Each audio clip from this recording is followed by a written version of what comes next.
किन गलतियों के कारण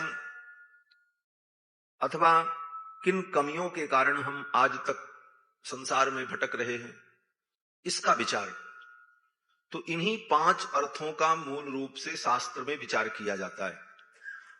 प्राप्यस्य ब्रह्मणो रूपम प्राप्तुश्च प्रत्यगात्मनः, जिस ब्रह्म को हम प्राप्त करना चाहते हैं उसका रूप, और प्राप्तुश्च प्रत्यगात्मनः, और ये प्राप्त करने वाला प्रत्यगात्मा जीव, इसका स्वरूप। प्राप्यस्य ब्रह्मणो रूपम प्राप्तुश्च प्रत्यगात्मनः प्राप्त्युपायम, उसकी प्राप्ति का उपाय क्या है। फलम तस्य, और उसकी प्राप्ति का फल क्या है। तथा प्राप्ति विरोधी च, और उस परमात्मा की प्राप्ति में विरोध क्या है। इन्हीं 5 अर्थों का वर्णन हम सभी लोग प्रकारांतर से श्रवण करते। वदंती वेदाः सर्वे, सभी वेद और सभी शास्त्र इसी 5 विषय का वर्णन करते। प्राप्यस्य ब्रह्मणो रूपम प्राप्तुश्च प्रत्यगात्मनः प्राप्त्युपायम फलम प्राप्तेः तथा प्राप्ति विरोधी च वदन्ति सकला वेदाः सेतिहास पुराणकाः मुनयश्च महात्मानो वेद वेदांत वेदिना। बड़े बड़े वेद वेदांत को जानने वाले विद्वान भी इन्हीं 5 विषयों का वर्णन करते, और यही 5 विषय भागवत में भी वर्णित है। भगवान का स्वरूप क्या है, भगवान के स्वरूप का आप वर्णन सुन रहे हैं। जीवात्मा क्या है और भगवान को पाने का उपाय क्या है, भक्ति, प्रेम, शरणागति, इन विषयों का वर्णन। और भगवान मिले क्यों नहीं, बोले हम मोह में पड़े रहे, अज्ञान में पड़े रहे, आसक्ति से हम आबद्ध थे, इसलिए उस परमात्मा से हम दूर रहे। और वो परमात्मा हमें मिलेगा, हम उसे पा लेंगे, जान लेंगे, तो फल क्या होगा। तो शास्त्र कहता है परम आनंद की प्राप्ति होगी, सदा सदा के लिए आनंदित हो जाओगे, दुख का लेश मात्र भी नहीं बचेगा।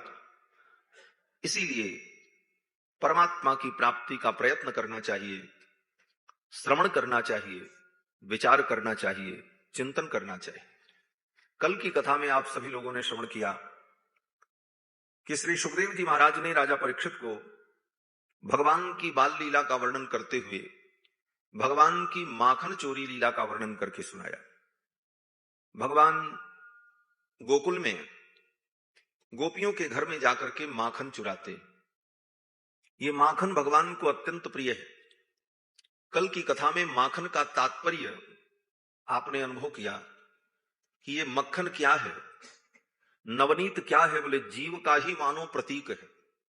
जो जीव भक्ति मार्ग में आगे बढ़ता है, विविध प्रकार के संघर्ष को झेलते हुए भी जो भगवान के चरणारविंद की ओर आगे बढ़ता है, वही जीवात्मा मक्खन के समान है, और उसे भगवान स्वीकार करते हैं, ग्रहण करते। लेकिन जो नीचे बैठ गया, जो ऊपर तैरने लगा, वो तो मक्खन हो गया, और जो नीचे बैठ गया वो क्या है, बोले वो छाछ हो गई। और खट्टी छाछ भगवान को अच्छी नहीं लगती। जो जीवात्मा भक्ति मार्ग में हार गया, प्रारब्ध और अपने भोगों से भयभीत होकर भगवान की भक्ति से विमुख हो गया, वो भगवान को प्रिय नहीं हुआ। लेकिन एक परिस्थिति ऐसी भी आती है कि ऐसे भक्त भी भगवान को प्रिय हो जाते हैं। कैसे, बोले भगवान की लीला में इसका अनुभव करो। भगवान को खट्टी छाछ अच्छी नहीं लगती, तो एक दिन एक गोपी ने क्या किया कि सुंदर जीरा भूनकर जीरा का चूर्ण बनाया, काला नमक, पुदीना, अनेक प्रकार के सुगंधित चीजों को मिलाकर छाछ में मिलाया, और छाछ को जब ऊपर नीचे किया ऐसे ऐसे, तो सुगंधी आई, बड़ी अद्भुत सुगंधी आई। भगवान कृष्ण ने कहा, अरे सखी ये क्या है, इसमें तो बड़ी सुगंधी आ रही है, ये क्या है। गोपी ने कहा ये तो छाछ है। बोले लेकिन इसकी सुगंधी तो बड़ी अच्छी आ रही, थोड़ा मैं भी तो देखूं ये कैसा है। तो गोपी ने एक चम्मच थोड़ा सा हाथ में दिया, गोविंद ने उसको जब चाटा तो चटकारा लगा, बढ़िया स्वाद आया। जब स्वाद आया तो भगवान कृष्ण ने कहा सखी थोड़ा और पिला दे, थोड़ी छाछ और हमें पिला दे। तो सखी ने कहा ये ऐसे नहीं मिलेगा, थोड़ा नाच करके दिखाओ तो मैं तुमको छाछ पिलाऊं। भगवान ने कहा अच्छा। तो भगवान नाचने लगे और नाच करके ठाकुर ने जब दिखाया तब सखी ने भगवान गोविंद को छाछ दिया पीने के लिए, और छाछ पी करके ठाकुर बड़े प्रसन्न हुए। ताहि अहिर की छौहरिया छछिया भर छाछ पे नाच नचा। वो छाछ भी भगवान को अच्छी लगने लगी और उस छाछ के लिए भगवान मचल गए, नाचने लगे और उसे ग्रहण किया, उसे भी स्वीकार कर लिया। इसका भाव क्या है? इसका भाव यही है कि जो जीव छाछ हो गया, जिसके जीवन में मधुरता समाप्त हो गई, खट्टापन आ गया, गोविंद उसे स्वीकार करने को तैयार नहीं, लेकिन गोपी ने उसका संस्कार किया। गोपी ने उसमें नमक डाला, जीरा डाला, पुदीना डाला और उसको स्वादिष्ट बना दिया। और जब स्वादिष्ट बना दिया तो गोविंद ने उस छाछ को भी स्वीकार कर लिया। उसी प्रकार जो जीवात्मा हार कर भगवत भक्ति से विमुख हो गया, लेकिन कोई संत जीवन में मिल गए और उन संत ने उसके अंदर संस्कार का आधान कर दिया, तो भगवान को वह भी प्रिय हो जाता है, भगवान उसे भी स्वीकार कर ले। ये गोपी ही तो संत है। गोपी कौन है? बोले संत है। गोपी का मतलब क्या? गोपस्य पत्नी गोपी, ये तो व्याकरण के नियम से शब्द बना लो। गोपस्य पत्नी गोपी, गोप की जो स्त्री है, पत्नी है, उसका नाम गोपी। लेकिन गोपी शब्द का जो संतों ने भावात्मक अर्थ किया, गोपयति इति गोपी। गोपयति इति गोपी माने जो छिपाती है। किसको छिपाती है? बोले जिसने अपने हृदय में भगवान गोविंद को छिपा रखा है, जिसने गोविंद को अपने हृदय में बसा रखा है, उसका नाम गोपी। गोपयति इति गोपी, जो गोविंद को अपने हृदय में छिपा करके रखती है, प्राण धन के समान जिसको अपने हृदय में रखती है, उसका नाम गोपी। गोपी केवल स्त्री नहीं है, गोपी एक भाव है। जो जीवात्मा प्रेम भाव से गोविंद का स्मरण करे और गोविंद को अपने हृदय में बसा ले, उस जीव का ही नाम गोपी है। गोपयति इति गोपी। इसलिए पुरुष हो स्त्री हो, ये स्त्री पुरुष तो शरीर का धर्म है, आत्मा तो स्त्री पुरुष है नहीं। आत्मा तो ईश्वर का अंश है। ईश्वर अंश जीव अविनाशी चेतन अमल सहज सुख राशि। जहां पर आत्मा की चर्चा आई वहां पर स्त्री पुरुष नहीं कहा। गीता में भी भगवान कहते हैं ममैवांशो जीवलोके जीवभूतः सनातन। बस, अब वो स्त्री है कि पुरुष है ये भेद नहीं करते। तो वो जीवात्मा जो गोविंद को अपने हृदय में बसा ले, अपने हृदय में छिपा करके रखे अपने प्राण धन को, ऐसे जीवात्मा को ही गोपी कहते हैं। गोपियों ने भगवान को बहुत स्नेह दिया। भगवान वृंदावन में माखन चोरी की लीला करते। अब तो गोपियां सावधान हो गईं। कृष्ण की चोरी से परेशान होकर गोपियां सावधान हो गईं और अपने घर में मक्खन को क्या किया? बोले रस्सी में बांध करके ऊपर लटका दिया, गोविंद का हाथ वहां न पहुंचे। भगवान सखाओं के साथ जब गोपी के घर में गए तो देखा आज माखन नीचे कहीं रखा ही नहीं। बहुत ढूंढने के बाद देखा तो क्या देखा? बोले रस्सी में ऊपर बांध करके गोपी ने मक्खन लटका दिया, गोविंद का वहां तक हाथ नहीं पहुंचता। तो भगवान ने सोचा अब क्या करें? तो भगवान ने बड़ा सुंदर उपाय किया। हस्ताग्राह्ये रचयति विधिम पीठकोलूखलाद्यैहि। हाथ से जब वो माखन नहीं मिला तो भगवान ने उपाय किया। क्या उपाय किया? बोले पीठकोलूखलाद्यैहि। उलूखल लेकर के आए और उलूखल को उल्टा किया और उसी पर चढ़ करके खड़े हो गए और माखन को उतारने लगे। लेकिन फिर भी भगवान का हाथ नहीं पहुंचा। तब भगवान ने क्या किया? भगवान ने सखाओं से कहा भैया जरा मेरी लठिया तो लाओ। अपनी लाठी मंगाई और धीरे से उस मटकी के ठीक बीचों बीच में निशाना लगा करके टक की चोट मारी और मटकी नीचे से फूट गई और गीला गीला मक्खन उसमें से जब टपकने लगा तो गोविंद अपने हाथों में उसे ले लेते हैं और उस माखन का भोग लगाते। इस प्रकार भगवान माखन चोरी की लीला करते हुए ब्रज के उन भक्तों को परम आनंद प्रदान करते। आगे सुखदेव जी कहते हैं राजन, एक दिन की बात, घर की दासियां, घर के दास, नौकर चाकर दूसरे दूसरे काम में लगे हुए थे। आज दही मथने वाला कोई नहीं था। तो यशोदा रानी ने सोचा चलो मैं ही दही मथ लूं, क्योंकि सवेरे सवेरे कन्हैया की नींद खुलेगी और जगते ही कन्हैया माखन मांगेगा, और ताजा माखन है नहीं, कल का बासी मक्खन है, वो तो खट्टा हो गया होगा। तो ताजा ताजा मक्खन मैं कृष्ण के लिए तैयार करूं, ये सोचकर यशोदा रानी स्वयं दही मथने के लिए बैठी। कार्तिक का महीना था। एकदा गृहदासीसु यशोदानंद गेहिनी कर्मांतर नियुक्तासु निर्ममंथ स्वयं दधी। कर्मांतर नियुक्तासु निर्ममंथ स्वयं दधी। अन्य दासियां दास दूसरे दूसरे काम में लगे हुए थे, तो यशोदा रानी स्वयं दही मथने के लिए बैठी। बड़ी सुंदर झांकी का वर्णन किया है सुखदेव जी ने कि सामने दही की मटकी, जिस मटकी में कम से कम 50 किलो दही रहा होगा, और उस मटकी में मथानी और रेशम की डोर लगी है, और सामने एक सुंदर रत्न जटित चौकी पर यशोदा रानी बैठी हैं, और नख से लेकर के सिख पर्यंत यशोदा रानी ने दिव्य आभूषण और वस्त्र धारण कर रखा है। प्रातः काल की मंगल वेला है, और यशोदा रानी जब दही मथती हैं तो दही मथते समय भगवान कृष्ण की लीलाओं का गान करती। यानी यानी हि गीतानि तद्बाल चरितानि च दधि निर्मंथने काले स्मरंती तान्य गायत। भगवान कृष्ण की बाल लीलाओं का गान कर रही हैं, कृष्ण का स्मरण करती हैं और दही मथ रही हैं। क्षौमं वासः पृथुकटि तटे बिभ्रति सूत्र नद्धम। सुंदर रेशमी साड़ी पहन रखा है यशोदा रानी ने, कमर में करधनी है। पृथुकटि तटे, यशोदा रानी थोड़ी खाते पीते घर की हैं, दुबली पतली नहीं है महाराज, खूब अच्छा खासा शरीर। पृथुकटि तटी बिभ्रति सूत्र नद्धम पुत्र स्नेह स्नुत कुच युगम जात कंपम च शुभ्रोः।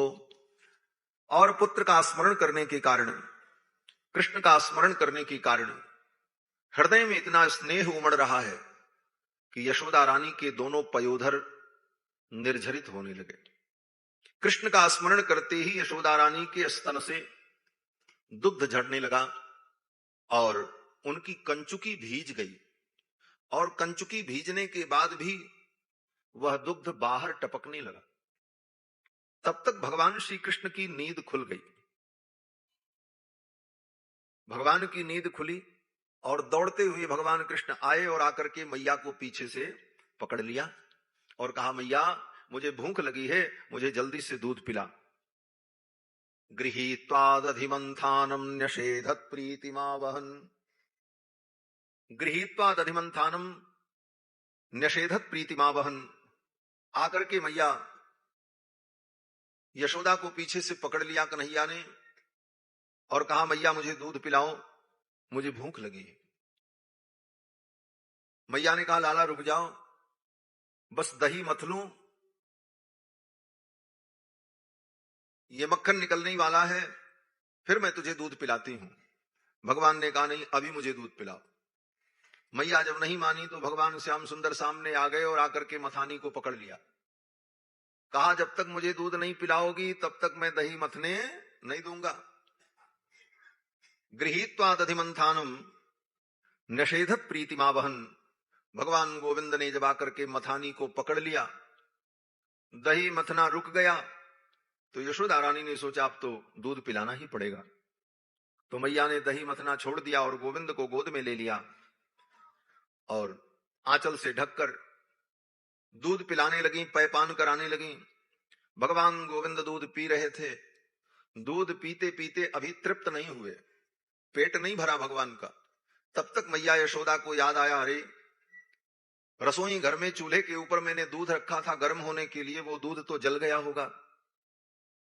और याद आते ही यशोदा रानी ने फट से कन्हैया को गोद से उतार कर जमीन में बैठा दिया और दौड़ती हुई रसोई घर की ओर चली गई। भगवान को यह सब समझ में नहीं आया, हुआ क्या, मैया ने मुझे गोद से क्यों उतारा, मुझे दूध नहीं पिलाया। अब तो भगवान को क्रोध आ गया। सुखदेव जी कहते हैं कि संजात कोपस्फुरितारुणाधरम, संजात कोपस्फुरितारुणाधरम समदस्य दद्भिर्दधिमंथ भाजनम। भगवान को क्रोध आ गया, और इतना क्रोध आया भगवान कृष्ण को कि उनके अरुण अधर फड़ फड़ फड़कने लगे। लोग कहते हैं क्रोध में ओंठ फड़कने लगते, ऐसा ही हुआ। सुखदेव जी कहते हैं संजात कोपः स्फुरितारुणाधरम, भगवान के अरुण अधर जो है वो स्फुरित होने लगे क्रोध के कारण। मैया तो चली गई रसोई घर की ओर, अब भगवान अपना क्रोध किसको दिखावें। और एक सामान्य नियम है कि जब व्यक्ति को क्रोध आता है और उसके क्रोध को कोई देखने वाला नहीं है, उसके क्रोध को कोई महत्व नहीं दे रहा है, तब वो व्यक्ति क्या करता है, बोले कोई भी चीज उसको दिख जाए तो उसी पे अपना क्रोध उतार देता है, अपना सिर पीट लेगा, अथवा कोई वस्तु होगी उसको पटक देगा, तोड़ देगा। आप देखते हो ना, कितने लोग मोबाइल पटक करके तोड़ दिया क्रोध में, तो कुछ भी पटक दिया। तो क्रोध में जब व्यक्ति व्याकुल हो जाता है और उसके क्रोध को कोई समझने को तैयार नहीं, तो उस स्थिति में वो किसी भी वस्तु को तोड़कर फोड़कर, अपने सिर को पीटकर अपने क्रोध को शांत करने का प्रयास करता है। भगवान गोविंद ने भी देखा मैया तो चली गई रसोई घर में, अब मैं क्या करूं। इतना क्रोध आया भगवान को कि देखा वहीं बगल में एक पत्थर रखा था, उस पत्थर को उठाया और सामने वो दही की मटकी जिसमें 50 किलो दही था, उठा करके उसी मटकी पर मारा धड़ाम से। भगवान, मटकी फूट गई, 50 किलो दही बिखर गया। जब मटकी फूट गई, दही बिखर गया, मटकी के फूटने की आवाज मैया को सुनाई पड़ी, मैया दौड़ पड़ी, हुआ क्या। और इधर भगवान बोले, मटकी फोड़ने के बाद भगवान ने सोचा अब तो मैया मेरे ऊपर नाराज होगी और कहीं मैया मुझे मारने लगी तो मैं क्या करूंगा। फिर तो भगवान वहां से भगे और उसी दही में छपाक छपाक अपने चरणों का चिन्ह अंकित करते हुए भगवान भाग गए। तब तक यशोदा रानी उधर से दौड़ती हुई आई। भग्नम विलोक्य स्वसुतम, भग्नम विलोक्य स्वसुतस्य कर्म तत्, फूटी हुई मटकी को देखकर और अपने पुत्र कृष्ण के इस कर्म को, इस कृत्य को देखकर, भग्नम विलोक्य स्वसुतस्य कर्म तत्र जहासतम चापि न तत्र पश्यति, अपने पुत्र के कर्म को तो देखा लेकिन पुत्र को नहीं देखा। कन्हैया कहीं भाग गए। मटकी फूटी पड़ी है, यशोदा रानी समझ गई बस बस कन्हैया ने ही ये सब कुछ किया है, आज मैं इसे दंड दूंगी। ये बहुत चंचल हो गया है, आज इसने मटकी फोड़ दी। अब तो मैया को भी क्रोध आ गया और यशोदा रानी छड़ी लेकर भगवान कृष्ण को पकड़ने के लिए दौड़ पड़ी। मैया को इतना क्रोध क्यों आ गया? ऐसी तो कितनी मटकी रोज भगवान तोड़ते फोड़ते थे और नंद बाबा के घर में कोई कमी तो है नहीं, लेकिन आज भगवान ने जब मटकी फोड़ी तो मैया को बड़ा रोष आया। वृंदावन के भक्त कहते हैं कि ये मटकी बड़ी ऐतिहासिक मटकी थी। कैसी ऐतिहासिक मटकी थी? बोले यशोदा रानी की जो ददिया सास थी, उन्होंने मुंह दिखाई में ये मटकी दिया था यशोदा रानी को, और यशोदा रानी ने उसे बड़े संभाल से रखा था कि जब मेरे छोरे का ब्याह होगा, बहू आएगी तो यही मटकी मुंह दिखाई में दूंगी उसको। भगवान गोविंद ने कहा जमाना बदल गया है, इस मटकी से काम चलने वाला नहीं है, अब तो कुछ नई व्यवस्था करनी पड़ेगी। भगवान ने सोचा ये मटकी रहेगी तो मेरी मैया यही दे करके काम चला देगी। भगवान ने तो मटकी तोड़ दी और यशोदा रानी छड़ी लेकर के दौड़ पड़ी भगवान को पकड़ने के लिए। अब भगवान भाग रहे हैं और यशोदा रानी भगवान को दौड़ा रही है, लेकिन पकड़ नहीं पा रही। यशोदा रानी ने छड़ी क्यों लिया? बोले यशोदा रानी ने हाथ में छड़ी इसलिए लिया कि शायद मेरी छड़ी को देख करके कृष्ण डर जाएंगे और रुक जाएंगे और मैं पकड़ लूंगी। कृष्ण को भय दिखाकर पकड़ने के लिए यशोदा रानी ने हाथ में छड़ी लिया और दौड़ पड़ी। और छड़ी लेकर के जब दौड़ी यशोदा रानी तो भगवान और दूर चले गए, भागते ही जा रहे हैं और यशोदा रानी भगवान को पकड़ नहीं पा रहे। संत जन कहते हैं यशोदा जीव है और कृष्ण ब्रह्म है, परमात्मा है। यशोदा रूपी जीव कृष्ण रूपी ब्रह्म को पकड़ना चाहता है। और साधन क्या बनाया? बोले छड़ी। बोले इस छड़ी से मैं कृष्ण को पकड़ लूंगी। वेदांती लोग, विद्वान लोग, संत लोग कहते हैं कि अगर कोई जीव ये समझ ले कि हमने हाथ में दंड ले लिया है तो दंड ग्रहण मात्र से हम ब्रह्म को पा लेंगे, बोले तुम्हारे उस दंड को देख करके वो ब्रह्म डरने वाला नहीं है। अगर दंड ग्रहण का अभिमान हो जाए कि अब हमने दंड ग्रहण कर लिया है, अब तो हम ब्रह्म को पा लेंगे, बोले कदापि नहीं। यशोदा रानी दंड लेकर के दौड़ती रही, लेकिन भगवान रुके नहीं। अंत में यशोदा ने दंड को भी फेंक दिया। त्यक्त्वा यष्टिम सुतम भीतम विज्ञायार्भक वत्सला। दंड को फेंक दिया, दंड का भी त्याग कर दिया। ब्रह्म को प्राप्त करने के लिए ही दंड ग्रहण होता है, और अंत में उस दंड को भी त्याग करके यति परमहंस हो जाता है। ये परमहंस की उससे भी ऊंची कोटि होती। यशोदा रानी ने दंड को भी फेंक दिया। त्यक्त्वा यष्टिम सुतम भीतम विज्ञायार्भक वत्सला येष किल तम बुद्धुम दामना तद्वीर्य को विदा। लेकिन फिर भी भगवान को पकड़ नहीं पा रहे।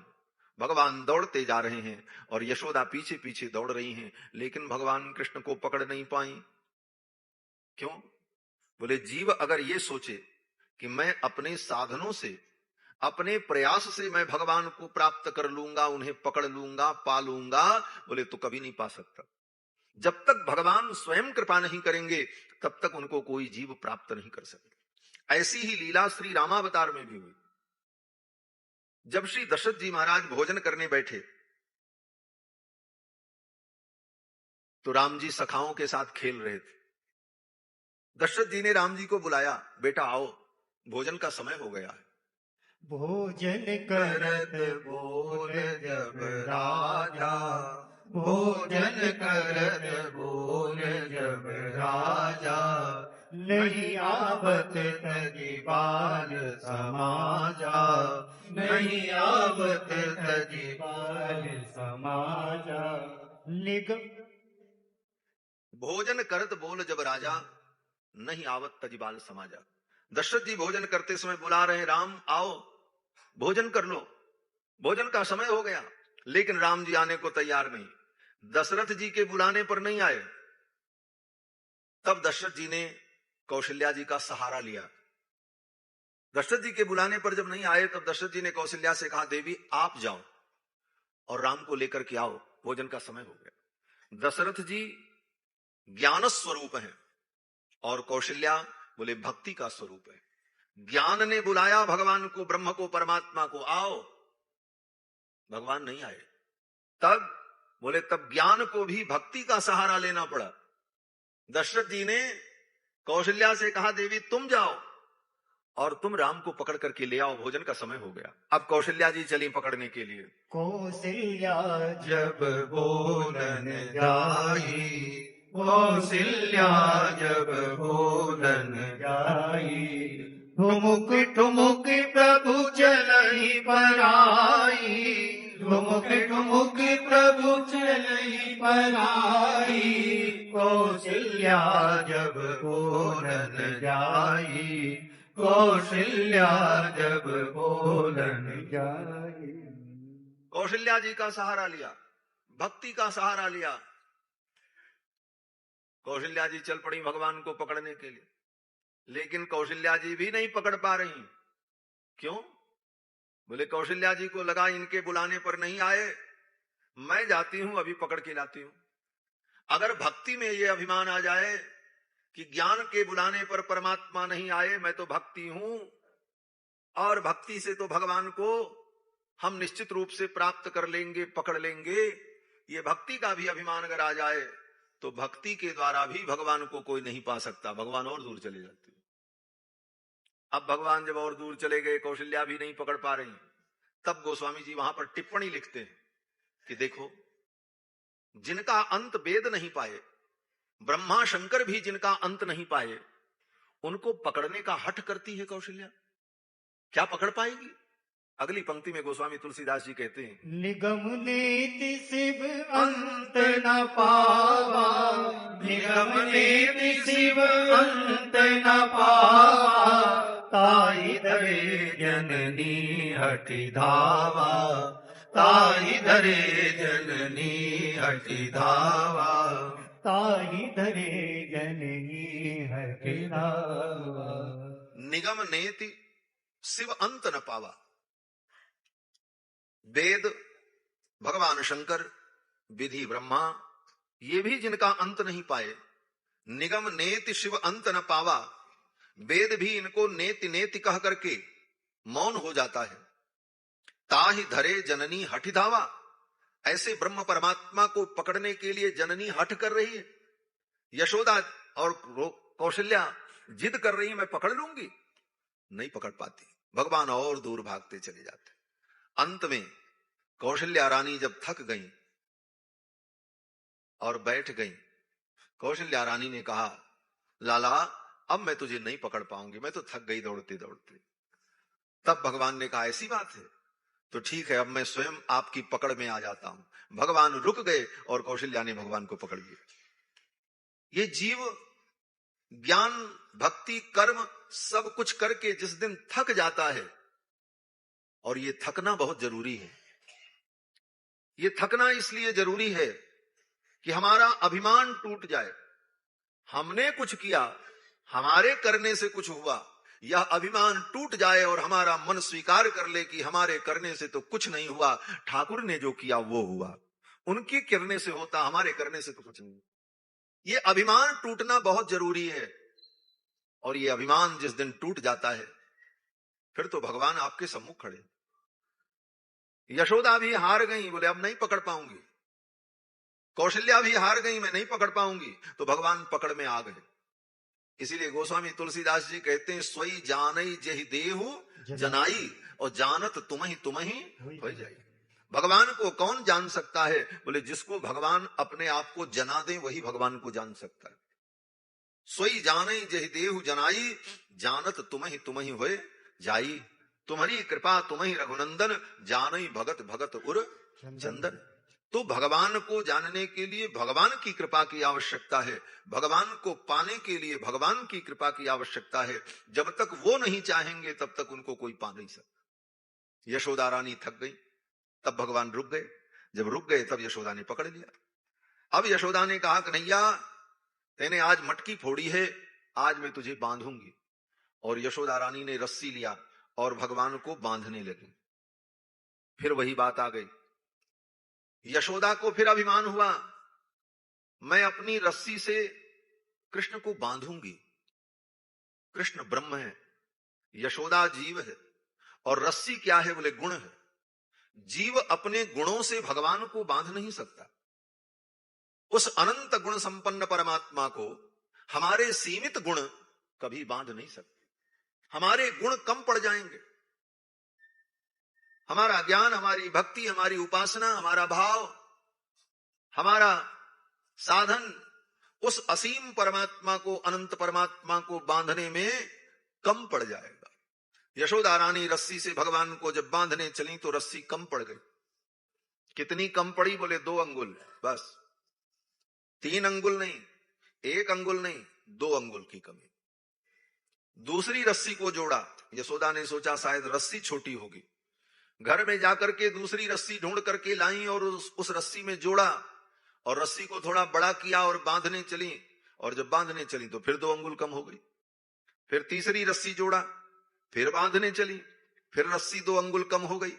सुखदेव जी कहते हैं कि यदासी तदपि न्यूनम तेनान्यदपि संदधे। एक के बाद एक रस्सी जोड़ने पर भी वो रस्सी 2 अंगुल कम ही रह जाती। घर की सारी रस्सी को यशोदा रानी ने जोड़ डाला। एवं स्वगेह दामानी, अपने घर की समस्त रस्सी को, एवं स्वगेह दामानी यशोदा संदधत्यपि। यशोदा ने घर की सारी रस्सियों को एक में एक जोड़ करके बड़ा किया, और कृष्ण को जब बांधने चली तो रस्सी छोटी पड़ गई, 2 अंगुल कम पड़ गई। यशोदा रानी थक गई। ये रस्सी 2 अंगुल ही कम क्यों पड़ती है? 3 अंगुल कम क्यों नहीं हुई? 1 अंगुल कम क्यों नहीं हुई? 2 ही अंगुल की कमी क्यों है? तो कहते हैं 2 अंगुल की कमी का मतलब यह है कि एक अंगुल की कमी तो जीव के तरफ से और एक अंगुल की कमी भगवान के तरफ से। भगवान के तरफ से यह कमी है कि जब तक भगवान चाहेंगे नहीं तब तक उनको कोई बांध नहीं सकता, और जीव को जब तक ये अभिमान रहेगा कि मैं बांध लूंगा, मैं इन्हें पालूंगा, मैं इन्हें प्राप्त कर लूंगा, तब तक वो प्राप्त नहीं कर सकते। जीव का अभिमान टूट जाए और भगवान बंधने को तैयार हो जाए, यही 2 अंगुल की कमी है। ये 2 अंगुल की कमी समाप्त हो जाए तो गोविंद को यशोदा बांध ले। यशोदा बांध नहीं पा रहे। ये 2 अंगुल की कमी, अंत में यशोदा रानी ने रस्सी को पटक दिया। रस्सी को पटक दिया और यशोदा रानी ने कहा, कन्हैया ये तेरी कमर है कि कमरा है? घर की सारी रस्सी खत्म हो गई और तेरे कमर में पूरी नहीं होती, अब मैं तुझे नहीं बांध पाऊंगी, मैं हार गई। भगवान मुस्कुराने लगे।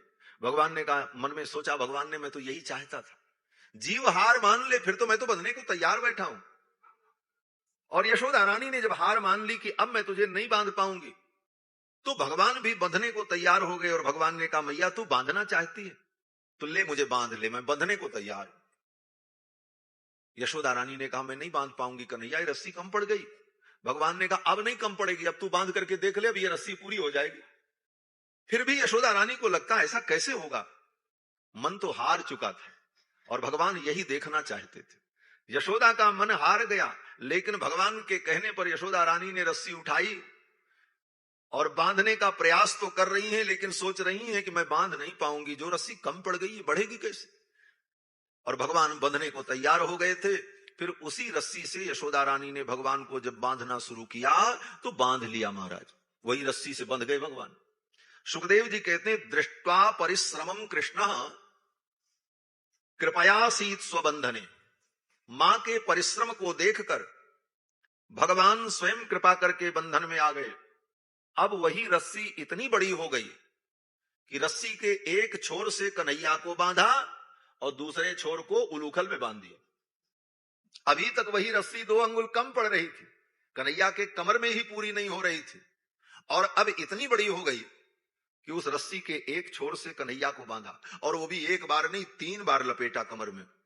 कहीं कन्हैया कहीं चला न जाए, इसलिए 3 बार रस्सी लपेटी, और उसके बाद भी वो रस्सी इतनी बड़ी हो गई कि उस रस्सी को उलूखल में बांध दिया। भगवान के कमर में यशोदा रानी ने जब रस्सी लपेटी तो भगवान की कमर, भगवान का कटिभाग इतना सुकोमल कि उस रस्सी के निशान बन गए, रस्सी के चिन्ह बन गए, दाग पड़ गए, वलय पड़ गई। और वो वलय भगवान को अत्यंत प्रिय। मेरी मैया ने मुझे बांधा है, मेरी मैया के स्नेह का ये प्रतीक है, इसलिए भगवान ने उस चिन्ह को सदा सदा के लिए धारण कर लिया। आज भी भगवान की कमर में वो तीनों धारियां आज भी बनी है, निशान बना हुआ है। इसीलिए भगवान का एक नाम पड़ गया दामोदर।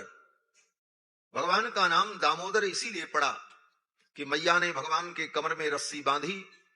दाम माने रस्सी, उदर माने पेट। भगवान के पेट में, उदर में रस्सी लपेट करके मैया ने बांधा और उस रस्सी के चिन्ह बन गए, और उस चिन्ह को भगवान ने सदा सदा के लिए धारण कर लिया। दामोदर के चिन्ह को भगवान ने धारण किया, इसीलिए भगवान का एक नाम दामोदर हो गया। बोलो श्री दामोदर भगवान की जय।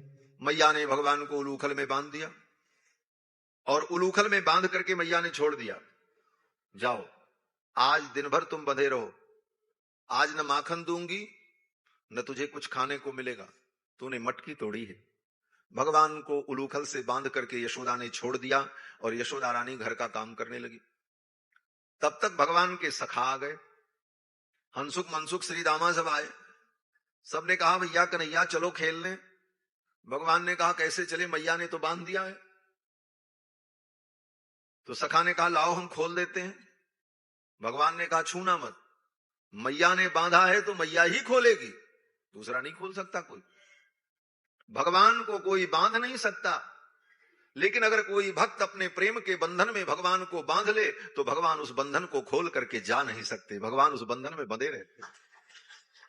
मैया ने हाथ नहीं बांधा था गोविंद का, हाथ तो भगवान के दोनों खुले ही थे।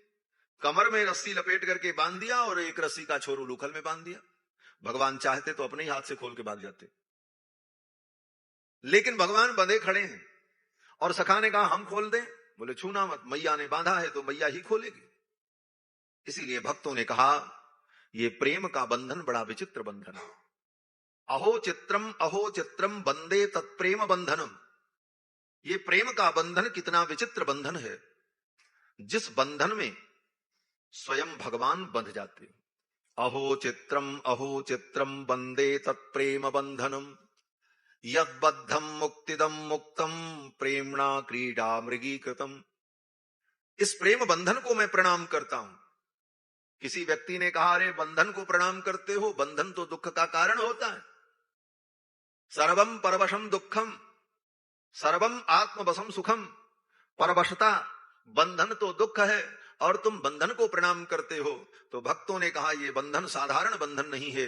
जिस प्रेम के बंधन में सारी दुनिया को बंधन से मुक्त करने वाला परमात्मा भी बंधन में पड़ जाता है, उस बंधन को, प्रेम बंधन को मैं प्रणाम करता हूं। अहो चित्रम बंदे तत्प्रेम बंधनम यद बद्धम मुक्तिदम मुक्तम प्रेमणा क्रीडा मृगी कृतम। अब भगवान बंधन में पड़े, सखा आए, सखाओं ने कहा भैया खेलने चलो। भगवान ने कहा कैसे चले? सखाओं ने कहा ऐसे ही चलो। भगवान ने कहा चलो। अब भगवान चल पड़े। जब भगवान चले तो वो उलूखल भी उनके पीछे पीछे चल पड़ा, खड़खड़ खड़खड़, क्योंकि वो बंधा था। अब भगवान आगे आगे चले, पीछे पीछे वो उलूखल ढड़क रहा, घड़घड़ घड़घड़, लकड़ी का इतना बड़ा। नंद बाबा के द्वार पर अर्जुन के जुड़वा वृक्ष थे। अर्जुन के 2 वृक्ष थे द्वार पर, दोनों की जड़ एक जगह थी, तने अलग अलग थे। भगवान श्री कृष्ण उन दोनों वृक्षों के बीच से पार हो गए। जानबूझ करके ठाकुर ने ऐसी लीला की, जाने के लिए तो उधर से भी रास्ता था, लेकिन उसके बीच से जाना, बच्चे की चंचलता। भगवान गोविंद उसी के बीच से पार हो गए। भगवान तो पार हो गए, लेकिन उलूखल आड़ा होकर के अटक गया। अब उलूखल कैसे पार हो? उस पार भगवान, इस पार उलूखल, और रस्सी बंधी। अब भगवान ने जोर से खींचा, लेकिन वो उलूखल नहीं निकला। तो मनसुखा ने, श्री दामा ने आकर के कहा कन्हैया और जोर लगा करके खींचो। भगवान ने और जोर लगाया। अब तो सभी सखाओं को मजा आने लगा, ये नया खेल शुरू हो गया। बच्चों के खेल के लिए कोई नियम थोड़ी होता है, जिसमें मजा आने लग जाए वही खेल हो जाता है। हम लोगों ने बचपन में देखा, महाराज, साइकिल का टायर, पुराना टायर मिल जाए तो बच्चे क्या करते, बोले टायर को सड़क पर दौड़ाया और पीछे से डंडा से मार रहे हो, टायर भाग रहा, उसके पीछे भाग रहे, बोले यही खेल हो गया।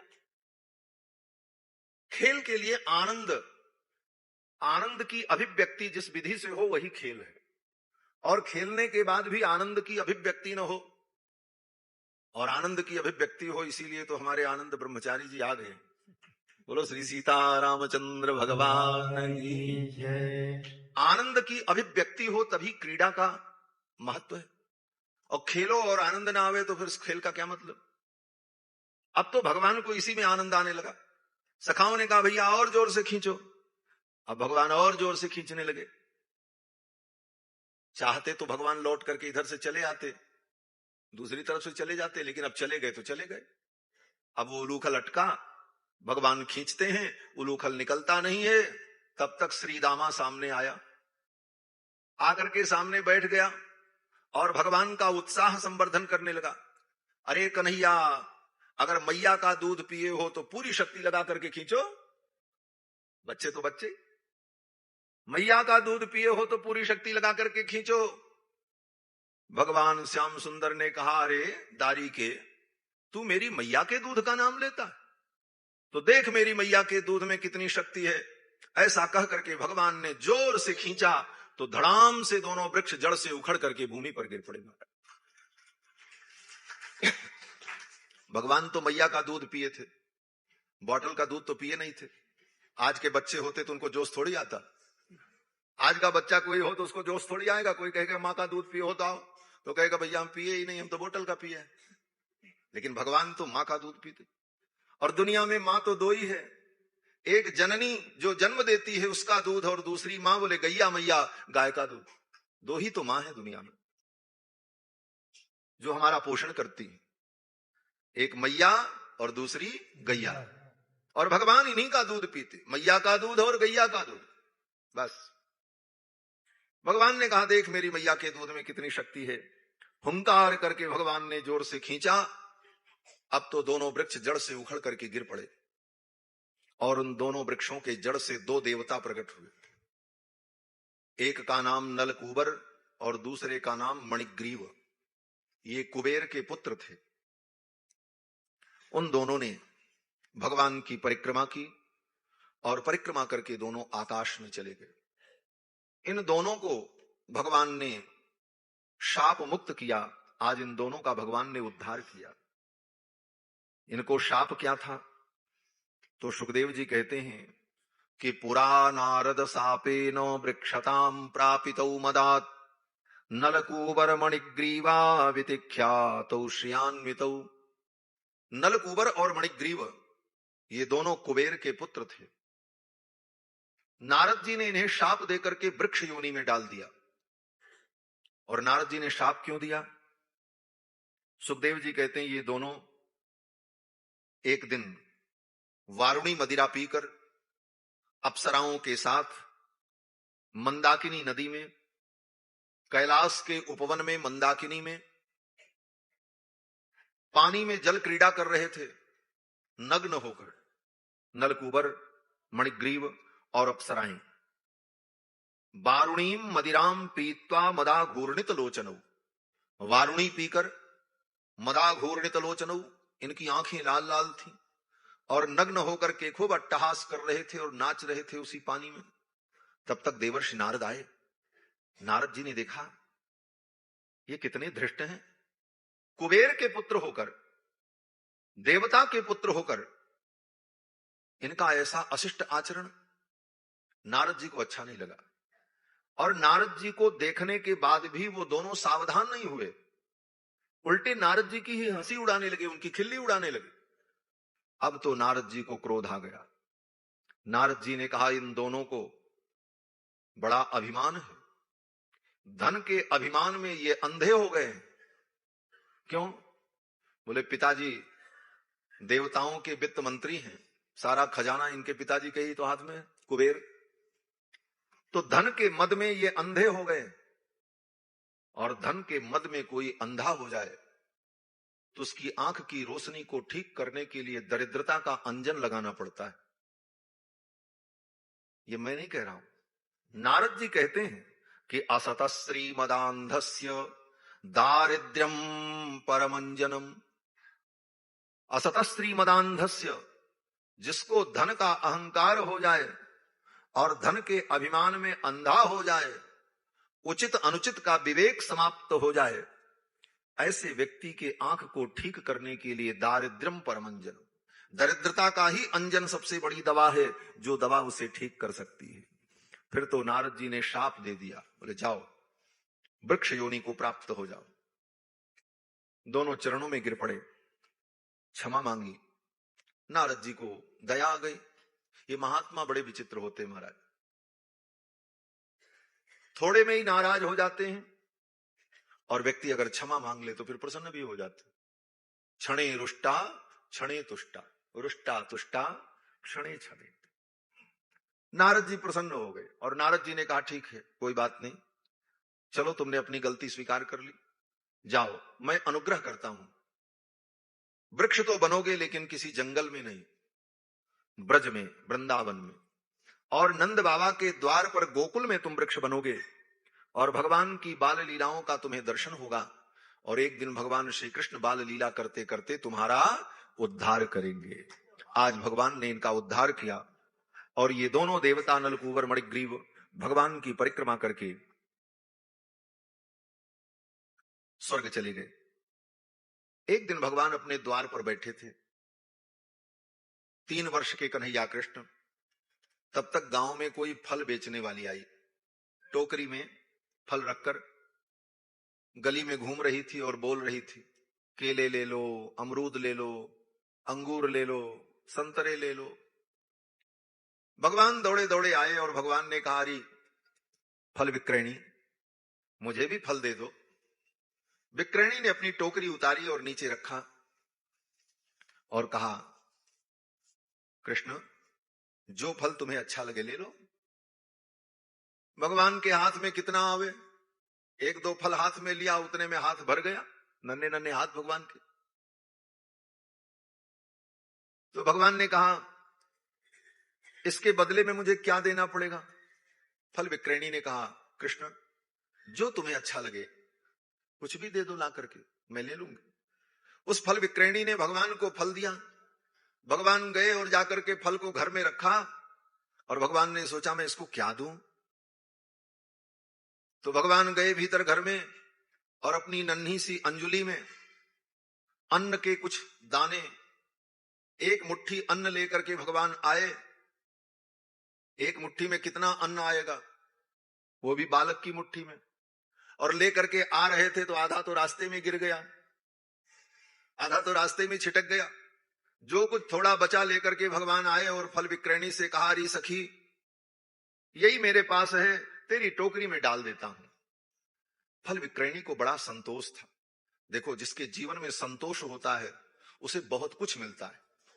उस फल विक्रयणी ने फल दिया लेकिन उसे संतोष था कि ये बालक जो कुछ दे देगा मैं ले लूंगी। कोई लोभ नहीं था, लालच नहीं था। और भगवान अपनी छोटी सी अंजुली में थोड़ा सा अन्न लेकर के आए और उस फल विक्रयणी की टोकरी में ऐसे डाल दिया।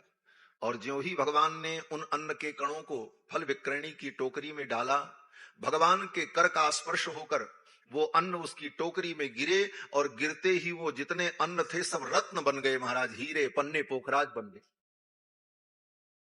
सुखदेव जी कहते हैं कि फलैरपूरयद् रत्नैः फलभाण्डमपूरि च फल विक्रयणी तस्य च्युतधान्यम करद्वयम्। फल विक्रयणी की टोकरी में भगवान के हाथ से जो अन्न के दाने गिरे, रत्नैः फलभाण्डमपूरि च, वो सब रत्न बन गए। फल विक्रयणी प्रसन्न हो गई। जीवन भर में वो उतना धन न कमा पाती लेकिन संतोष का फल उसे प्राप्त हुआ। गोविंद ने ऐसी कृपा की, जन्म जन्मांतर की उसकी दरिद्रता दूर हो गई। भगवान ने फल विक्रयणी पर कृपा की। एक दिन भगवान सखाओं के साथ खेल रहे थे, भोजन का समय हो गया। श्री नंद बाबा भोजन करने बैठे और कन्हैया खेल रहे थे।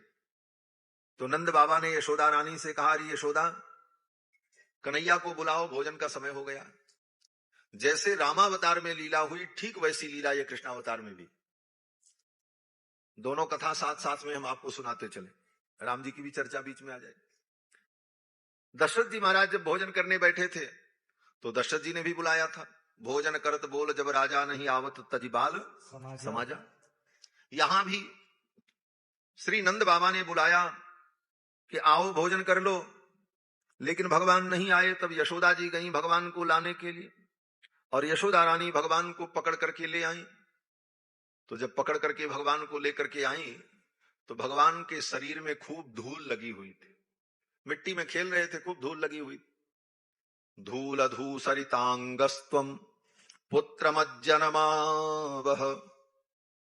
भगवान कृष्ण के शरीर में धूल लगी हुई थी। और अयोध्या में भी यही वर्णन है। जब कौशल्या जी राम जी को पकड़ने गई और पकड़ करके ले आई तो राम जी के भी शरीर में खूब धूल लगी हुई थी। धूसर दूरी भरे तनु आए, धूसर दूरी भरे तनु आए, भूपति भी हंसी गोद बैठाए, भूपति भी हंसी गोद बैठाए, धूसर दूरी भरे तनु आए, दूसर दूर भरे तनु आए। मां कौशल्या भी राम जी को जब पकड़ करके ले आती हैं तो भगवान के शरीर में धूल लगी है। और यहां यशोदा रानी कन्हैया को पकड़ करके ले आई तो कन्हैया के शरीर में भी धूल लगी। लेकिन विचार करने की बात है, कन्हैया कृष्ण के शरीर में धूल लग जाए ये बात तो समझ में आती है, क्योंकि कन्हैया गांव में है, गोकुल में खेलते हैं और गांव के बच्चों के साथ मिट्टी धूल में खेलते हैं। कृष्ण की ऐसी ही लीला है। तो कृष्ण के अंग में धूल लग गई ये बात तो समझ में आती है। लेकिन राम जी, बोले राम जी तो चक्रवर्ती सम्राट के पुत्र हैं, और दशरथ जी का आंगन बोले मणिमय आंगन है। मंगल भवन अमंगल हारी द्रवहु सु दशरथ अजिर बिहारी। दशरथ के अजिर में, उनके आंगन में विहार करने वाले रघुनाथ जी, और वहां मणियां जड़ी हैं, वहां कहीं धूल है ही नहीं, लेकिन राम जी को धूल लगी हुई है। गोस्वामी तुलसीदास जी कहते हैं धूसर धूरी भरे तनु आए। बोले ये धूल कहां से लग गई राम जी को? तो भक्त लोग कहते हैं कि भगवान की बाल लीला को देखने के लिए कैलाश से भगवान शंकर कभी जोगी के रूप में आते, कभी ज्योतिषी के रूप में आते, कभी किसी रूप में आकर के अयोध्या में भगवान की बाल लीला देखते। एक दिन भगवान जोगी बनकर के अयोध्या में आ गए, भगवान शंकर, और जोगी बनकर के आए और दशरथ जी के द्वार पर नाचने लगे, मचलने लगे कि मुझे रघुनाथ जी का दर्शन हो जाए।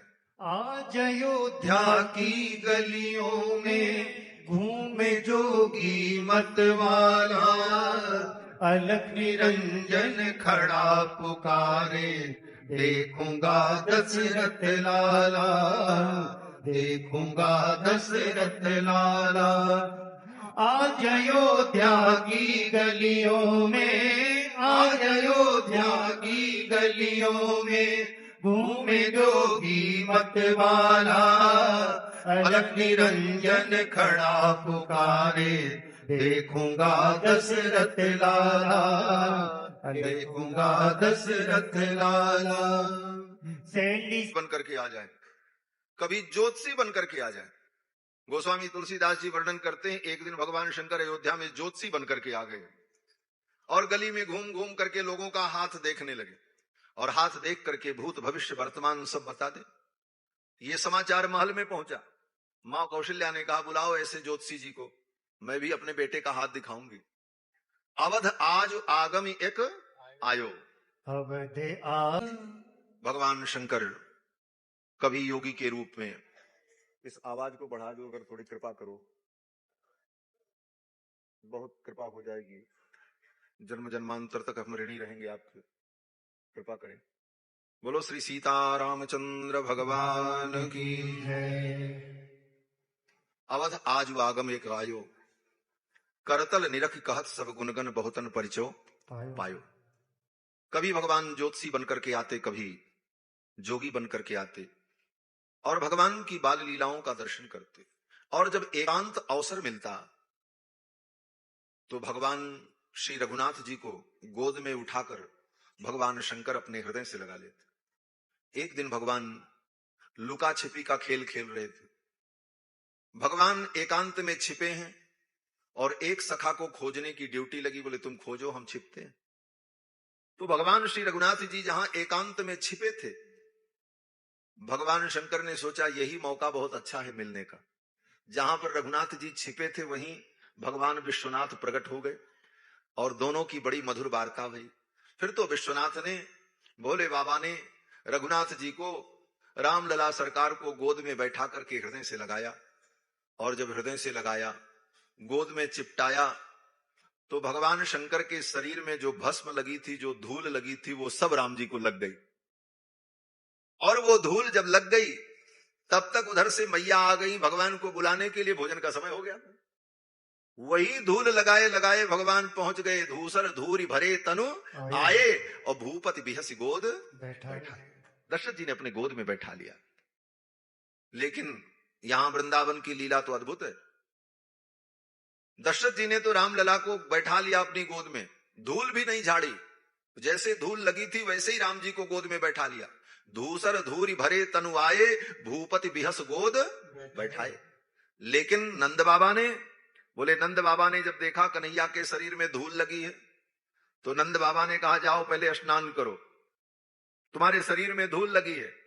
धूल धूसरितांगस्त्वम पुत्र मज्जनमावह, धूल धूसरितांगस्त्वम पुत्र मज्जनमावह। हे पुत्र पहले तुम मज्जन करो, स्नान करो। फिर भगवान कृष्ण गए, स्नान किए, और स्नान करके जब आए तो नंद बाबा ने कहा बेटा आज तुम्हारा जन्मदिन है। जन्मर्क्षमद्य भवतो विप्रेभ्यो देहि गा शुचि। आज तुम्हारा जन्मदिन है कन्हैया, तो तुम अपने हाथ से गायों का दान करो ब्राह्मणों को, जिससे तुम्हारा ये जन्मदिन सुदिन हो, सुमंगल हो। और फिर ब्राह्मणों को बुलाकर नंद बाबा ने उन ब्राह्मणों का पूजन किया और कन्हैया कृष्ण के हाथ से उन ब्राह्मणों को गोदान कराया, क्योंकि कन्हैया का तीसरा जन्मदिन था। और आज तो श्री सुषमा अग्रवाल जी के विवाह का 30वां वर्षगांठ है। आज इसीलिए उन्होंने गुलदस्ता भेंट किया, बोले 30 वर्ष हो गए। भगवान की बड़ी कृपा, इस व्यासपीठ से मंगल कामना। तो भगवान का भी तीसरा जन्मदिन था और जन्मर्क्ष मध्य भवतो विप्पेभ्यो देहिगा शुचि, नंद बाबा ने भगवान कृष्ण के हाथ से गोदान कराया।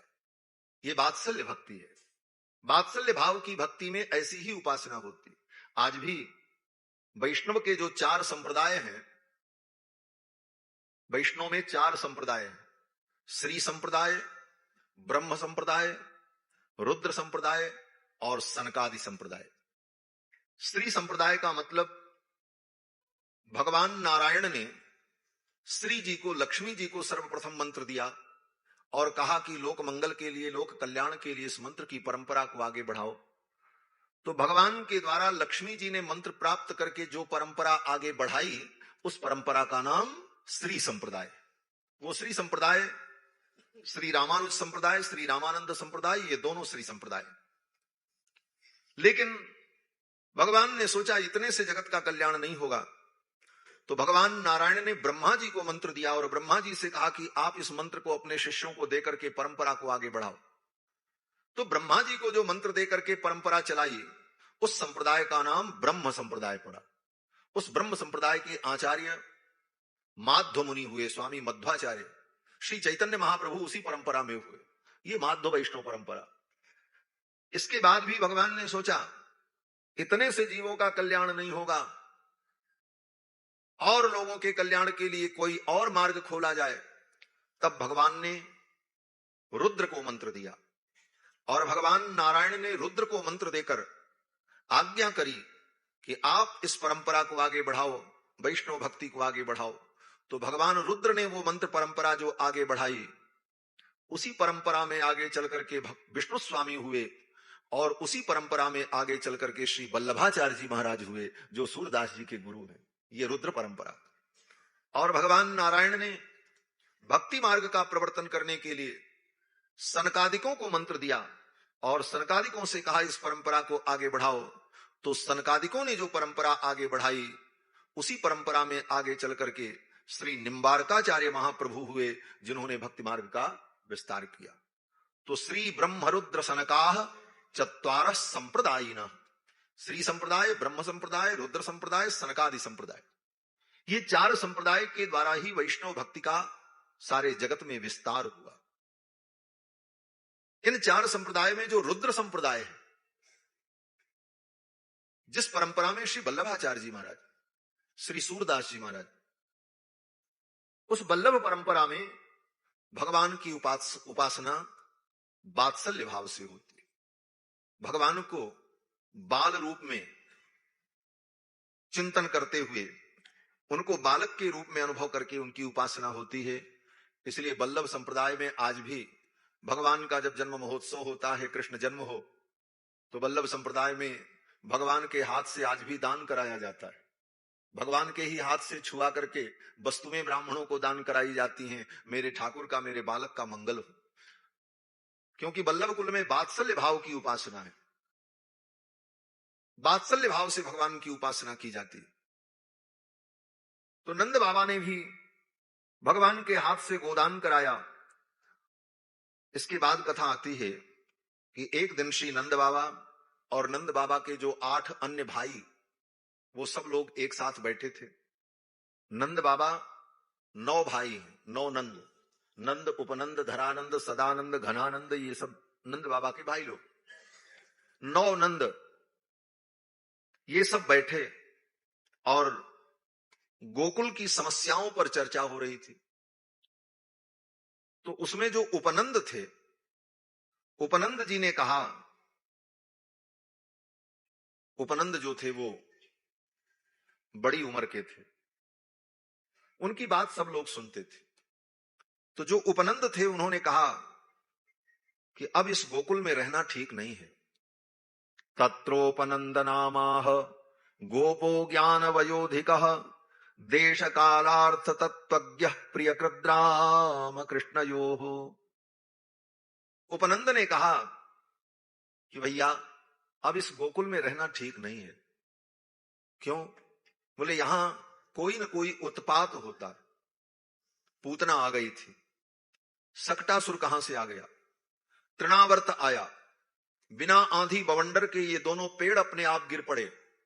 ये सारी घटनाएं जो अनिष्ट घटनाएं हो रही हैं गोकुल में, इससे लगता है कि हमें गोकुल छोड़ देना चाहिए। तो सभी लोगों ने कहा फिर कहां चलेंगे? उपनंद ने कहा कि यहां से थोड़ी दूर पर जमुना के तट पर एक सुरम्य वातावरण है, गोवर्धन पर्वत के सन्निकट, जिसका नाम वृंदावन है। हम सब लोग चल करके वहीं वृंदावन में निवास करें।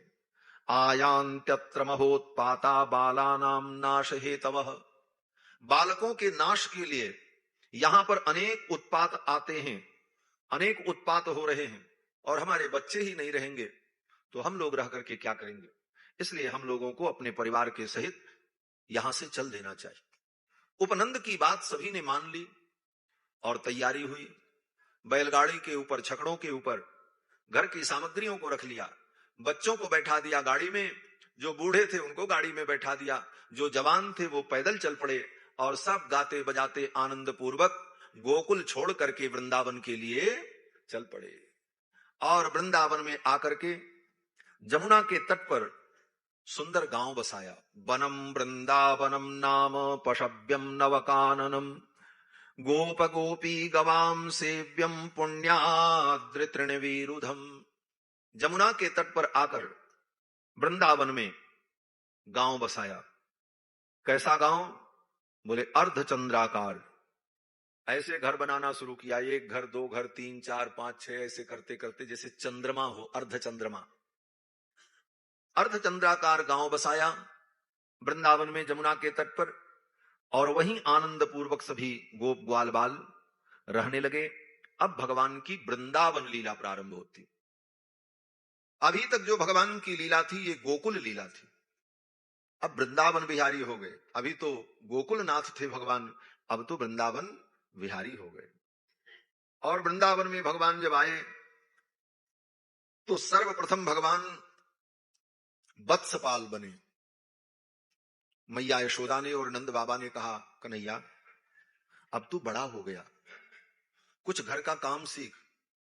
हमारा पुश्तैनी धंधा है, गाय पालना, दूध दोहना, दूध बेचना, यही हमारा धंधा है, और बड़े होकर के तुमको भी यही करना है। तो कन्हैया अब तू कुछ काम सीख। कन्हैया ने कहा, मैया मैं क्या करूं? अरे बोले कम से कम बछड़ों को तो चराना सीख। पहले बछड़ों को चराना सीख लेगा तो फिर गाय भी चराना। कन्हैया ने कहा ठीक। अब तो महाराज तैयारी हुई, ब्राह्मण लोग आए, स्वस्ति वाचन हुआ, गऊ का पूजन हुआ।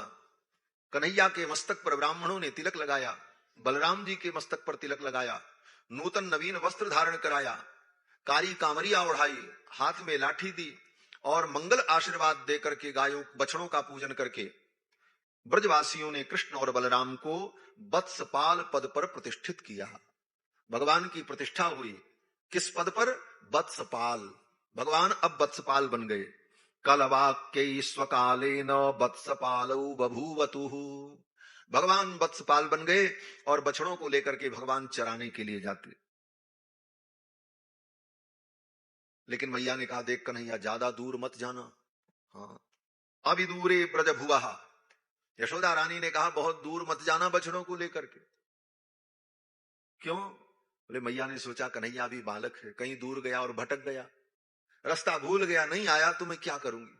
इसलिए मैया कहती है घर के आसपास ही बछड़ों को चराना। भगवान ने कहा दूर जाएंगे तो क्या होगा? मैया ने कहा, बेटा दूर मत जाना, हमने सुना है कि गांव में एक हाउ आया है, एक हाउ आया है और वो बच्चों को पकड़ लेता है। मैया ने जब इस प्रकार कहा तो भगवान मुस्कुराने लगे।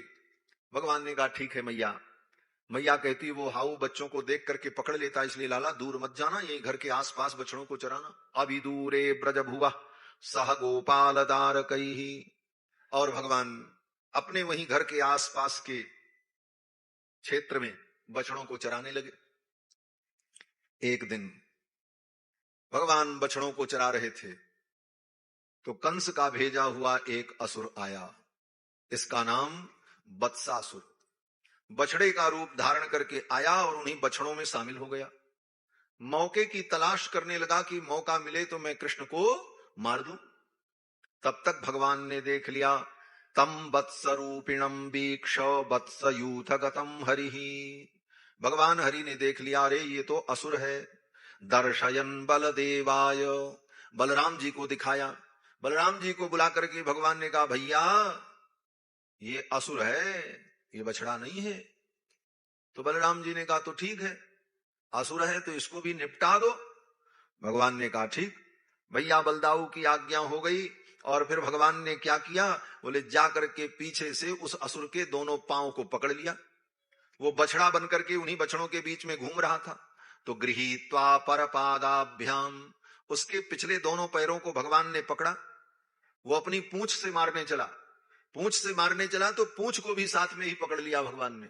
गृहीत्वा परपादाभ्याम सह लांगूलम अच्युतः, लांगूल के सहित, पूंछ के सहित उसके पिछले दोनों पैरों को पकड़ करके भगवान ने ऐसे उठा लिया और उठा करके ऐसे घुमाया। और घुमा करके बगल में एक कपित्थ का पेड़ था, कैथे का पेड़, उसी पेड़ के ऊपर भगवान ने ऐसे धड़ाम से पटका कि उसकी अतड़ी पतड़ी सब बाहर निकल आई महाराज। उसकी मृत्यु हो गई। भ्रामयित्वा कपित्थाग्रे प्राहिणोद्गत जीवितम, उस कपित्थ वृक्ष पर उठा करके पटक दिया। वत्सासुर की मृत्यु हो गई। तम वीक्ष विस्मिता बाला ससंसु साधु साध्विति। अब तो सभी बालक बड़े प्रसन्न हुए। आज पहली बार बालकों ने प्रत्यक्ष देखा है कि इतने बड़े असुर को भगवान ने मारा। अब तो उन बालकों को बड़ा आश्चर्य हुआ, कन्हैया तेरे अंदर इतनी शक्ति, तू इतना पराक्रमी है। अब तो सबने कन्हैया की खूब वाहवाही की, वाह वाह कन्हैया तो बहुत बड़ा वीर है, बहुत बड़ा वीर है। उसी समय देवताओं ने पुष्प वृष्टि की। देवाश्च परिसंतुष्टा बभूवुः पुष्प वर्षिणः, देवताओं ने आकाश से पुष्प वर्षा की भगवान के ऊपर। अब बालक बड़े प्रसन्न हुए, मेरे कन्हैया के ऊपर आकाश से फूल बरस रहे हैं। अब तो सभी सखा बड़े प्रसन्न हुए और एक सखा ने कहा चलो कन्हैया की शोभा यात्रा निकालो। तो उन सखाओं में सबसे बड़े जो थे वो श्रीदामा। श्रीदामा उम्र में सबसे बड़ा। श्रीदामा ने कन्हैया को अपने कंधे पर बैठाया और एक सखा ने क्या किया, बोले एक सखा ने ताड़ का पत्ता लिया। ताड़ के वृक्ष के नीचे ताड़ के सूखे पत्ते गिरे थे और ताड़ का पत्ता तो इतना बड़ा बड़ा होता है महाराज। तो सखा ने क्या किया, बोले ताड़ के पत्ते को लेकर के पीछे से भगवान के ऊपर ऐसे छत्र जैसा लगाया। दो सखा गए दौड़ करके जाकर के अशोक वृक्ष की डाली को तोड़ करके ले आए पत्ते के सहित। एक इधर खड़ा हो गया, एक इधर खड़ा हो गया और उसी पत्ते का चंवर डुलाने लगे और जय कन्हैया लाल की, जय कन्हैया लाल की, और भगवान श्री कृष्ण की शोभा यात्रा निकाली। इस प्रकार सभी बालक अद्भुत आनंद करते। तौ वत्स पालकौ भूत्वा सर्वलोकैक पालकौ। सुखदेव जी कहते हैं भगवान केवल वत्सपाल नहीं है, सर्वलोकैक पालकौ, समस्त लोक के पालक हैं। आज तो वत्सपाल लीला में बने, लेकिन भगवान तो समस्त लोकों का पालन करने वाले। तौ वत्स पालकौ भूत्वा सर्वलोकैक पालकौ सब प्रातरासौ गो वत्सान चारयन्तौ विचेरतुः। और सवेरे सवेरे प्रातराश, प्रातराश माने नाश्ता, ब्रेकफास्ट। प्रातराश प्रातः जो भोजन किया जाता है, स्वल्पाहार, वही करके भगवान गोचारण के लिए बछड़ों को लेकर के चले जाते थे। और स्वम स्वम वत्सकुलम सर्वे पाययिष्यन्ति एकदा गत्वा जलाशयाभ्यासं पाययित्वा पपुर्जलम।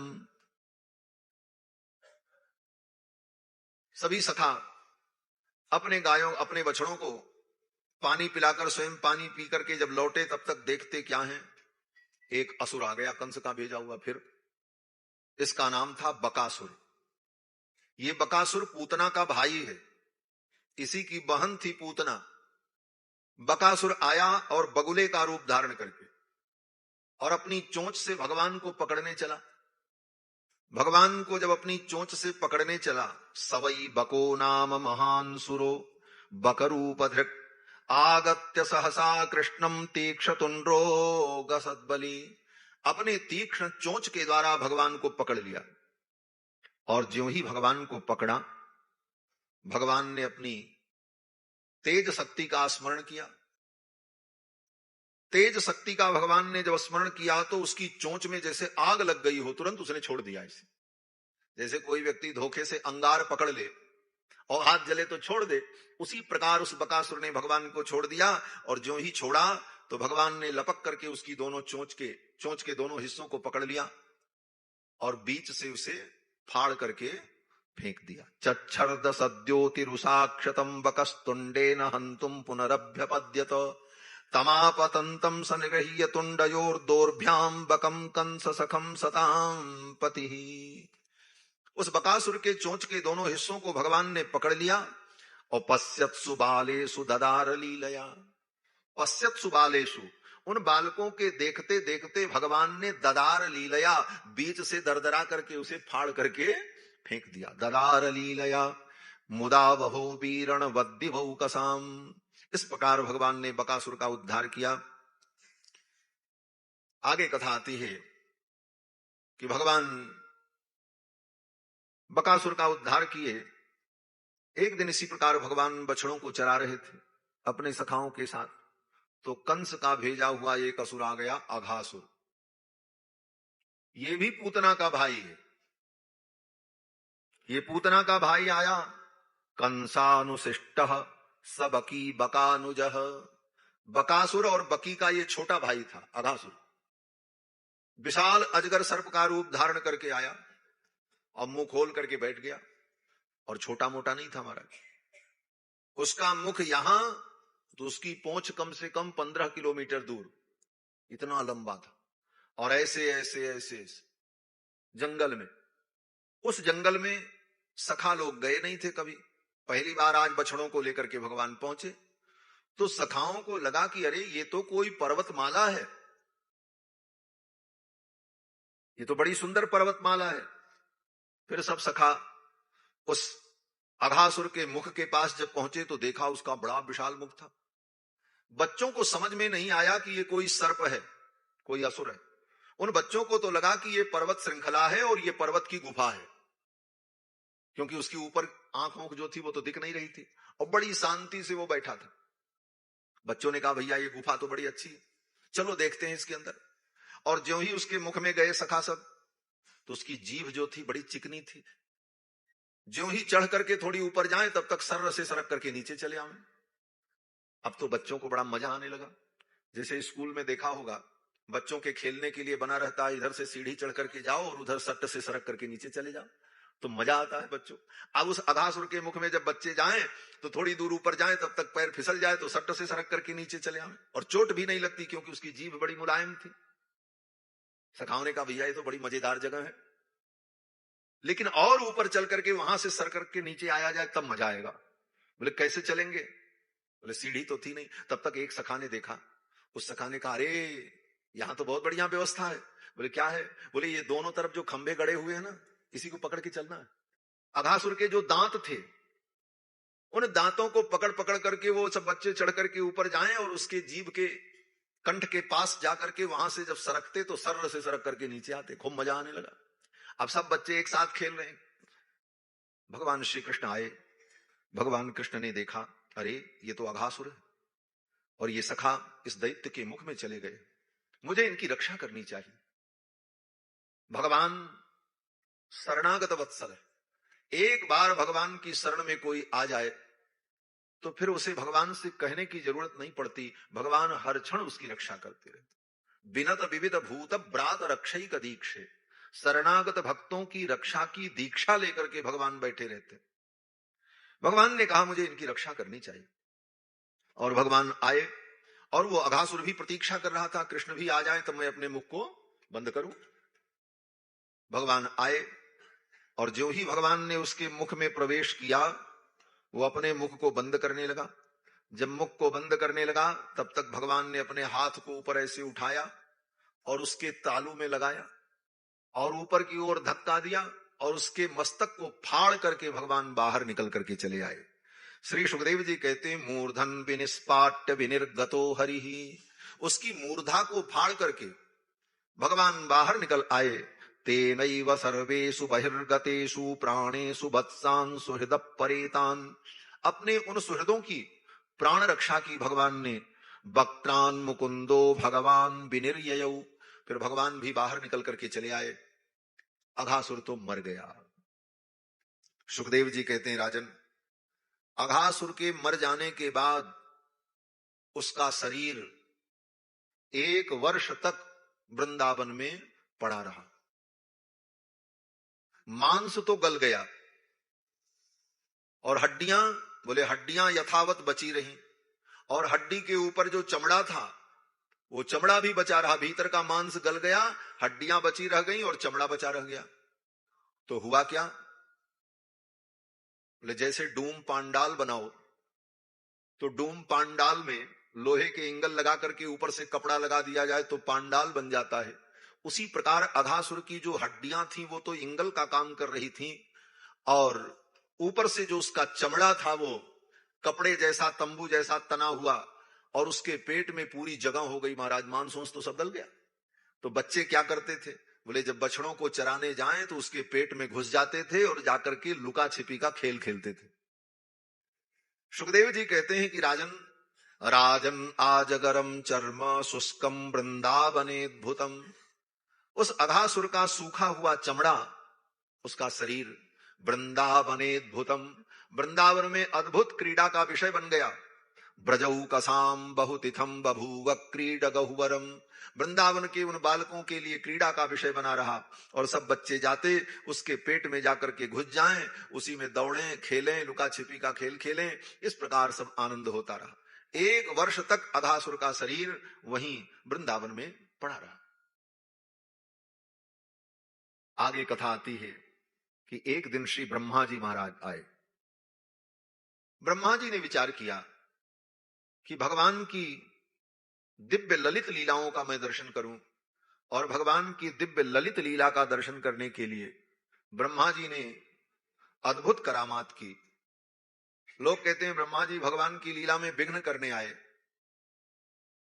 लेकिन सुखदेव जी कहते हैं कि ब्रह्मा जी भगवान की मधुर लीला देखना चाहते थे। द्रष्टुम मंजु महित्वमन्यदपि तत् वत्सानितो वत्सपान, भगवान की मंजु मधुर लीला को देखने की इच्छा से ब्रह्मा जी आए। और ब्रह्मा जी ने क्या किया, बोले भगवान भोजन करने के बाद पनघट पर पानी पीने गए, और इधर सखा और बछड़े सब जहां थे वहां ब्रह्मा जी आए, और ब्रह्मा जी ने अपनी योग माया के द्वारा उन सखाओं को और बछड़ों को योग निद्रा में सुलाया और उठा करके ले जाकर के एक गुफा में बंद कर दिया। अब भगवान जब उधर से पनघट से पानी पी करके आए हैं तो देखते हैं न बछड़े हैं न सखा है। भगवान ने कहा सब गए कहां? तब भगवान ने दिव्य दृष्टि से देखा तो सब कुछ जान गए। वो ब्रह्मा जी की लीला है। ब्रह्मा जी मेरी लीला देखना चाहते हैं, तो आज मैं ब्रह्मा जी को अपनी लीला दिखाऊं। और भगवान ने क्या लीला दिखाई, बोले इस लीला का नाम है सर्वरूप लीला। इस लीला का नाम है सर्वरूप लीला। भगवान ने सोचा ब्रह्मा जी को थोड़ा अभिमान है कि मैं सृष्टि करता हूं, लेकिन ब्रह्मा जो सृष्टि करते हैं उस सृष्टि के रूप में मैं ही तो विद्यमान रहता हूं। ब्रह्मा जी को मेरी महिमा का ज्ञान नहीं है, तो आज मैं ब्रह्मा जी को अनुभव करा दूं। और भगवान ने क्या किया, बोले भगवान ने उतने ही रूप धारण कर लिए। जितने बछड़े और जितने सखा उतना रूप भगवान ने ही धारण कर लिया। असली सखा असली बछड़े तो गुफा में बंद है, ब्रह्मा जी ने उनको योग निद्रा में सुला दिया। उतने रूपों में भगवान ही प्रकट हो गए। और भगवान को करना क्या था, बोले भगवान को तो एक ही काम करना है, एको हम बहुश्याम, मैं एक हूं बहुत हो जाऊं। बस भगवान ने मन में संकल्प किया मैं एक हूं बहुत हो जाऊं, और उतने रूपों में भगवान प्रकट हो गए। इसका नाम सर्वरूप लीला इसलिए है कि भगवान ने सब रूप धारण कर लिया। बछड़े भी भगवान, उन बछड़ों के गले में जो रस्सी वो भी भगवान, उन रस्सियों में लगी हुई जो घंटी है वो भी भगवान, सखा भी भगवान, सखा के कपड़े भी भगवान, उन सखाओं के गले में जो माला है वो भी भगवान, उन सखाओं की लाठी भी भगवान, उनके श्रृंग भी भगवान, उनके सिक्के भी भगवान,